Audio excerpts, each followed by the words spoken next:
This is how to have a mentoring conversation with your peers or siblings. Step number 1. On your phone, go to your app store and download the app called Go Mentor a Church. Step number 2. Open the app and pick your category. Step number 3. Pick your topic. Step number 4. Show the video on your phone. Step number 5.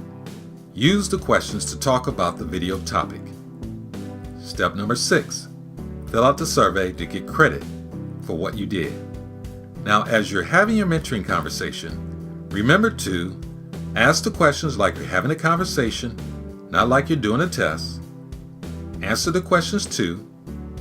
Ask other questions depending on what the other person says to you. And share any examples from your life that relates to the topic. That's all it takes. It's that easy.